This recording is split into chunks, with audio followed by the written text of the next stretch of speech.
बर्तमान देखो विजु स्वास्थ्य कल्याण योजना को नहीं गोटे बहुत बड़ अपडेट रही जहाँकि ये जो विजु स्वास्थ्य कल्याण योजना रही योजनाटी बंद हो नुआ योजना आसब जहाँकि राज्य सरकार ये BHKY योजना को बंद करदे। एने नुआ स्वास्थ्य मंत्री मुकेश महालिंग सूचना देते। या सहित मुकेश महालिंग कहते राज्य में विजु स्वास्थ्य कल्याण योजना बंद हो जहाँकि राज्य सरकार नुआ योजना आने ये नुआ योजना माध्यम समस्ते विजु स्वास्थ्य कल्याण योजना माध्यम जमिति लाभ पाउथिले सेमिति लाभ पाइपारे। ताहले केबेठारु जहाँकि विजु स्वास्थ्य कल्याण योजना बंद हो एवं क्यों नुआ योजना लागू करा एही वीडियो माध्यम आपने पूरा डिटेल जानीपारे। से भिडियोटी को शेष पर्यंत देखंतु। ता पूर्व वीडियो को गोटे लाइक कर दिंतु एवं जो मैंने चैनल को नुआ आसथिबे चैनल को सब्सक्राइब करके पाखर थिबा बेल आइकन को क्लिक करके ऑल नोटिफिकेशन ऑन कर दिंतु।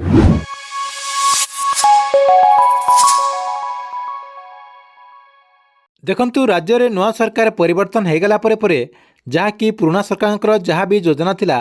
केतेरा योजनार ना परिवर्तन कर जायछि ता सहित केतेरा योजना को राज्य सरकार जहाँकि बंद मध्य कर देछंती। या सहित नुआ सरकार जहाँकि से योजना बदल में नुआ योजना मध्य कार्यकारी करिसंती। यारी भितर विजु स्वास्थ्य कल्याण योजना को नहीं गोटे आज बहुत बड़ गोटे सूचना रही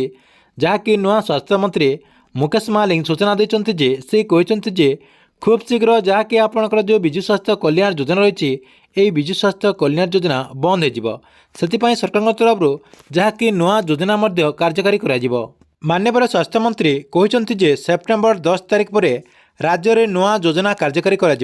जहाँकि आपणकर जो विजु स्वास्थ्य कल्याण योजना रही से विजु स्वास्थ्य कल्याण योजना सेप्टेम्बर 10 तारिख पर्यंत चलिबो जहाँकि से सेप्टेम्बर 10 तारिख पर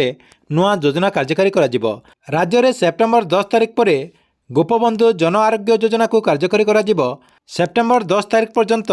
जहाँकि आपणकर जो BHKY कार्ड रही जहाँकि आपणकर जो विजु स्वास्थ्य कल्याण योजना रही यही विजु स्वास्थ्य कल्याण योजना माध्यम लोक मैंने आगु जहाँ भी सुविधा पाते से सुविधा जहाँकि सेप्टेम्बर 10 तारिख पर्यंत पाइपारे बोली स्वास्थ्य मंत्री मुकेश महालिंग सूचना देते। या सहित माननीय मंत्री कहते जे सरकार तरफ जो आपणकर गोपबंधु जन आरोग्य योजना कार्यकारी करा जन आरोग्य योजना बजेट रे अप्रिसिएशन बिल पास होला परे जहाँकि नुआ कार्ड लोक मानक प्रदान करा बोली माननीय मंत्री सूचना देते। जहाँकि लोक मैंने कम दिन भितर सरकार तरफ जो नुआ योजना कार्यकारी करा यही योजनार कार्ड मध्य कम दिन भितर पाइपारे बोली सूचना देते। या सहित माननीय मंत्री कहते जे जो मैंने विजु स्वास्थ्य कल्याण योजनार लाभ पाते से आपणकर जो यही गोपबंधु जन आरोग्य योजना रही यही जन आरोग्य योजनार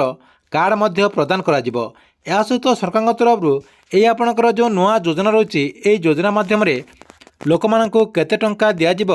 जहाँकि आपणकर जो विजु स्वास्थ्य कल्याण योजना माध्यम पुरुष मानक जो 5 लाख टंका दि जाउथिला एवं महिला मानक पई जो 10 लाख टंका सरकार तरफ करा योजना माध्यम राज्य सरकार क्या केते टंका करेंगे जहाँकि महिला मानक पई सरकार केते टंका करेंगे या सहित पुरुष मानक पई केते टंका करेंगे एने कौन अपडेट दि जाए ना जहाँकि आपणकर सेप्टेम्बर 10 तारिख आसीगला परे परे एने अपडेट आसीपारे बोली अपडेट रही। ठीक अच्छे ये आपण विजु स्वास्थ्य कल्याण योजना को नहीं गोटे बहुत ही बड़ गोटे अपडेट आपण वीडियो केमती लगिला कमेंट बॉक्स में निश्चय गोटे कमेंट करंतु एवं गवर्नमेंट जेकोसी नुआ योजनार अपडेट आपने सर्वप्रथमे देखा चाहूँगे यही चैनल टी को आप रेगुलर देखुतांतु।